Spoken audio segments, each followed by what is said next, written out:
Alright, so I thought I'd do a quick overview of the HitchHiker. I had a lot of questions on this thing and people wondering what the heck it was. So, quick takedown version. Sometimes it's a little sticky. There we go. That comes out of there, that comes out of there. Thread the barrel in. Trying hard to keep that in frame. We'll see.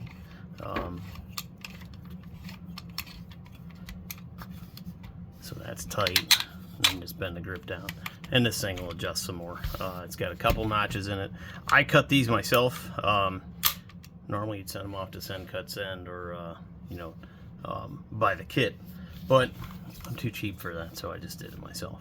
So you can see I put a little bit different notch in there than the plans call for, but I figured I could take those back out if I wanted to later. And so far I like them, so I'm going to leave them there. I think everything else is basically to plan. The takedown here, I might have used a slightly different piece of hardware for the hammer and trigger. Yeah, that's about it though. I did leave enough barrel sticking out that I think I can get a sleeve on there and thread it for suppressor host. So I think I like that idea. The grip, original one broke right here next to the screw. I ended up just laying this down and printing it this orientation instead of the normal orientation this way. Seemed to resolve that issue. What else did I do? I think that's it. Everything's full DIY. I mean, just made the bolt. Used the plans for the taxi driver for that. Yeah.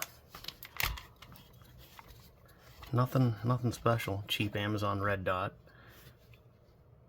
Yeah, I think that's about it. So that's a standard pistol config. So I didn't have to have like the longer barrel sticking out. And I kind of like this stock brace, whatever, if you will. But it is a little clumsy to get your hands on this on both sides when the grip is kind of in the way and everything else. So that's, I don't know, leaves a little bit to be desired. I put probably a little heavier springs in there than supposed to be. Maybe that's part of my problem. I don't know. But yeah, overall I think I like it. It's for a single shot that's super cheap to build. Everybody complains, oh, it should have a magazine. Should be something different. I don't know what everybody wants. Everybody wants something different, so that's why there are different things out there. And that's why people design some of this stuff. So gives you an idea of what you can do. Kind of an interesting design. It is what they call a single shot semi-automatic. Fires from an open bolt. There's no provisions for a magazine, and it would be pretty clumsy to try to modify it to accept one. So as a general rule, they'll say that's not the exact reason, but that's basically it. Open bolts are a general no-go from the ATF because they're readily convertible. There are other reasons, I guess, but that's truly the primary. I don't know, people say that that's not even true, but everything else that is readily convertible is also a no-go with the ATF. So I would have to say that even if that's not the reason that they give or the reason somebody else says, it's still true. So it is what it is. But so semi-automatic, because when you fire it, all you do is pull the trigger. It goes off. It uses the energy from the fired round to eject the empty and reset the firing mechanism. And single shot because you got to load them one at a time. So it's just like your Glock. If you didn't put anything in the magazine and just dropped one in it, close the slide, fire, it's going to lock back. In fact, that's one extra step beyond this. You'd have to drop the slide on a semi-automatic handgun like that, or even a semi-automatic rifle. This, there is no slide to drop. You have an open chamber. You don't have to close the chamber. Firing it closes the chamber and locks it back open again. So I don't know, people that don't like that term, single shot semi-automatic, go argue with, I don't know, the other 10 manufacturers that created them over the last 100 years. Winchester obviously being the most famous with their Model 55 single shot semi-automatic 22. It is nearly identical function to this. Fires from an open bolt. I believe there's got to be a disconnector. I have to look at one. I actually got one, so maybe we'll tear that one, pull that one out for a video and show you that. But it's the same concept. You, from an open bolt, you put one round in it, you fire it locks back and empties the empty, or it ejects the empty, and locks the mechanism to the back and resets. So then all you gotta do is put an O in, pull the trigger, put an O in, pull the trigger, put an O in, pull the trigger. That's all it is. So yes, it is a single shot semi-automatic. Silly term, sure, but it's what it is. Otherwise, I don't know. I like to kind of switch things up with the color sometimes, and other times I like to just stick them with black. So I don't know. You guys do what you want. That's one of the cool things about DIY is you do what you want. I did have a out of battery detonation, which resulted in a RUD. Yeah,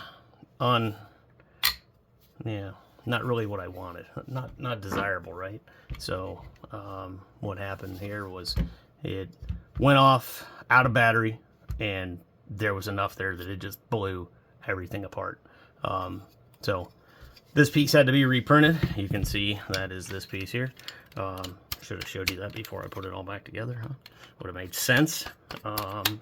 But whatever. You guys like to see guns taken apart and put back together, so there we go. Look at that. All right, so yeah, can't figure out what direction it goes. You can see how much came apart there, quite a bit. But it was, I mean, other than being loud in my ear, and I didn't have headphones on like I probably should have anyway. It was pretty uneventful. I mean, half a second I wondered what just happened, and after that I thought, well, that sucks. I'll have to print another one. So I did. Back in action. Everything seems to be working just fine. Pretty easy to fit up one part. It's way less cumbersome to fit one part as it is to do the entire build. So once you have one of these built, and I'd say it goes for any of these DIY 3D printed stuff. Once you have them built,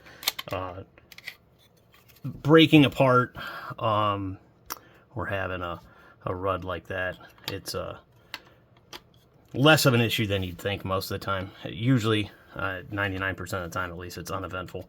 I've had out of batteries on pretty much every other caliber of direct blowbacks, so they're usually uneventful. You know, a high pressure, I don't know, like a high velocity rifle round or something like that, that wouldn't be good. But 9mm, 10mm, 40s, 45s, 22s, 22 mags, all that sort of stuff, all the direct blowback type stuff that's out there, I've never had an actual issue with a out of battery. I mean, outside of 3D printed stuff, I've never even had anything break. But it happens, so whatever. Move on. Is what it is. Just don't shoot uphill, or you have to have a worse chamber, because basically the shell just falls out. That's why it happens. So I shot up in the air and it was falling out some. The force of the bolt going forward kind of jostled things around. It slid out some, went off, blew the bottom of the case out, etc. Is what it is. So just something to be aware of. No crazy things though. Didn't get hurt. Pieces of plastic went all over the place, but nothing near me. Whatever, everything was fine. So it is what it is. But yeah, hope that doesn't discourage you guys. I do like to keep it real though, and kind of let you know that these things do happen. So I don't know. If you're not too worried about something like that, get out there in your shop or in your home office and yeah, build something cool, guys. Take care.